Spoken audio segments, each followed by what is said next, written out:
आपण अशा ठिकाणी आलेलो आहोत की ज्या ठिकाणची आपण परिस्थिती बघितली ना सर, आपल्या लक्षात येईल की जालना जिल्ह्यातल्या जळगाव सपकाळ या गावात आपण आहोत.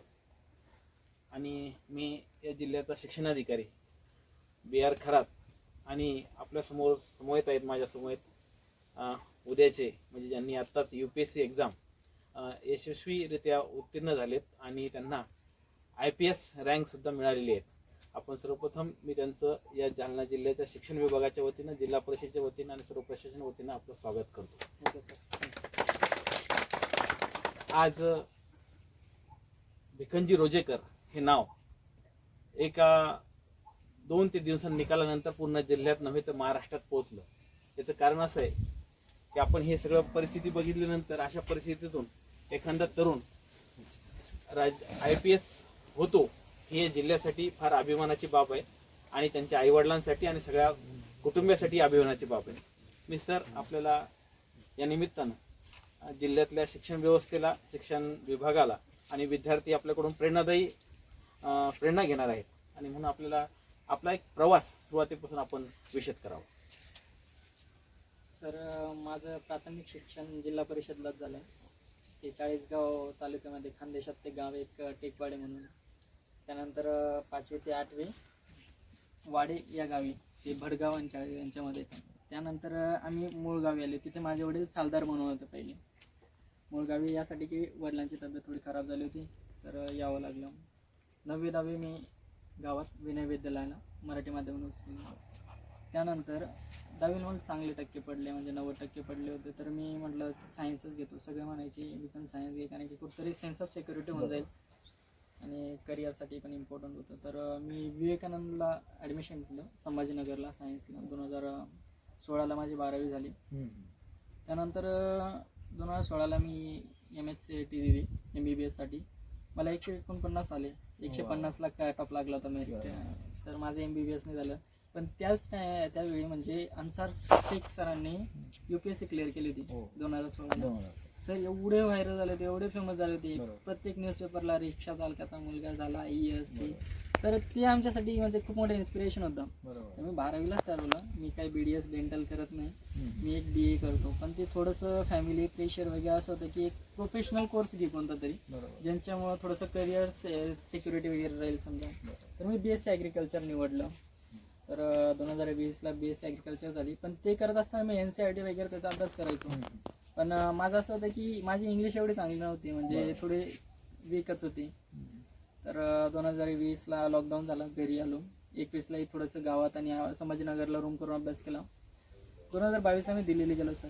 त्यावेळेस मला महाराष्ट्र गव्हर्नमेंटची BARTची स्कॉलरशिप भेटली, बाबासाहेब आंबेडकरची. तर त्यामध्ये मला देशातल्या टॉपचे जे क्लासेस आहेत त्यामधून एक मी निवडला आणि 13,000 रुपये पर मंथ मला स्टायपन भेटायचं. ते 11 महिने चाललं. त्यानंतर मी तिथे एक NGO हमदर्द स्टडी सर्कल म्हणून ते एक्झाम दिली त्यांची, तिथे राहिलो. तिथे सगळे डेप्युटी कलेक्टर, IPS IRS हेच बँक इम्प्रुव्हमेंटसाठी. मी तिथे गेलो ना, ज्यावेळेस सुरुवातीला गेलो तर मी असं वाटायचं मी घरी सांगायचं पण करून, माझ्यासमोर IPS बसले होते, माझ्यासोबत डेप्युटी कलेक्टर बसले होते. ते 10 दिवस मला खूप नंतर नॉर्मल झालं, कारण की कोणी कुठं तरी सिलेक्टेड होतं. मग त्यांनी मला खूप मदत केली, गाईड केली की बिकन तू खूप अभ्यास करतो पण ते डिरेक्शनलेस आहे, तू ह्या डिरेक्शनला कर, कमी अभ्यास कर, फुल फोकस कर, तुझं होऊन जाईल. कारण की त्यांनी मला बघितलं तर मी अभ्यास खूप करतो, पण तो म्हणतात ना गावाला पूर्ण गाव फिरून येतोय पण जिथं जायचं तोच रस्ता माहित नाही. तर ते व्हायचं माझ्यासोबत. तुम्हाला काय वाटतं म्हणजे कोणत्या पद्धतीने अभ्यास करायला हवा? एक UPSC जर क्लिअर करायची आहे तर एक प्रॉपर सिलेबस आहे UPSCचा. प्रॉपर UPSCला 100 वर्ष पूर्ण झालेत. तर त्यांचे एक क्वेश्चन पेपर आहेत, PYQ म्हणतात त्यांना, प्रिव्हियस इयर क्वेश्चन्स वगैरे. ते त्यांचं पॅटर्न आहे, ते एक सेम पॅटर्न फॉलो करतात. त्यांचे आन्सरही सेम डिरेक्शनला येतात, त्यांची थीम्सही सेम कॉमन आहेत. तर आपण एक proper theme, proper answer, proper PYQ, proper syllabus follow केला, टॉपरच्या नोट्स वगैरे बघितल्या, त्यांचे टॉक बघितले है ना, जास्त मॉक्स दिले. तर असं आहे की ही गोष्ट एकदम इझी आहे. मी 24ला हे सगळं सुरू केलं ना, 24ला मी मेन्स दिली. माझं राहिलं फक्त SM मध्ये. मला मेन्समध्ये SM मध्ये फक्त 50 मार्क आले आणि माझं राहिलं होतं 10 मार्काने. कदाचित जर मला SAला 100 आले असते तर 50-60 मार्काची लीड झाली असते. मागच्याच वर्षी मी सिलेक्ट झालो असतो. मग एसे बद्दल मी प्रिपेअरच केलं नव्हतं. तुम्हाला काय वाटतं मग आता कोणत्या चुका आपण दुरुस्त केल्या पाहिजे विद्यार्थ्यांनी अभ्यास करताना? तेच की असं एक सर, पहिली ते 12वी पर्यंतचा जोच आपला अभ्यासक्रम आहे तोच स्पर्धा परीक्षांना आहे. इतिहास तोच आहे, भूगोल तोच आहे, थोडासा डीप येतो नंतर या असतो. पण हे जर आपल्या बेसिक ते म्हणतात ना, आपला जर पाया भक्कम आहे, आपल्याला पुढे कधीच अडचण येत नाही.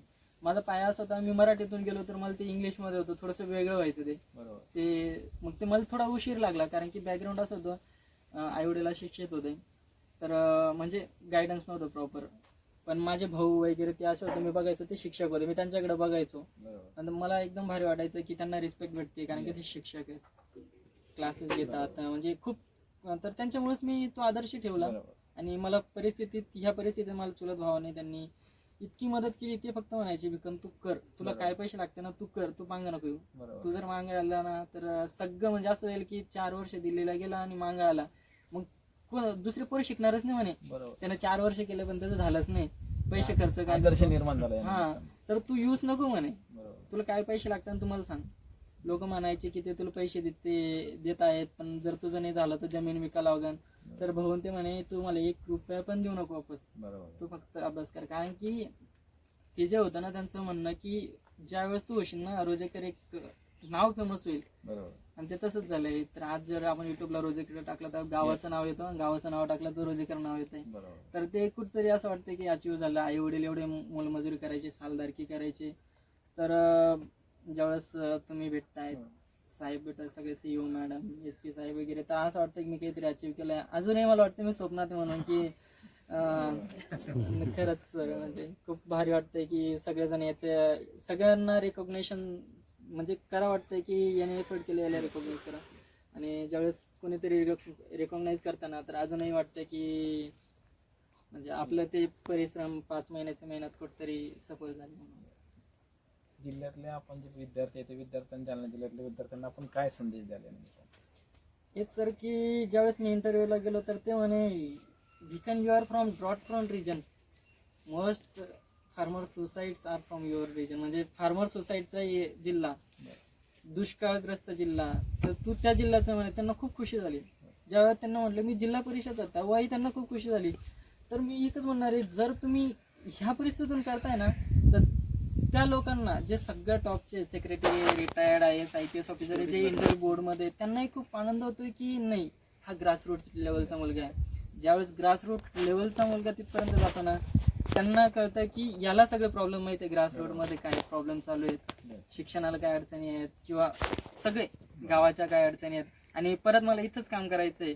तर ते अशा विद्यार्थ्यांना बघतात. कारण की आज बघितलं आपण MBBS, IIT ही यांचं प्रमाण जास्त आहे त्यामध्ये.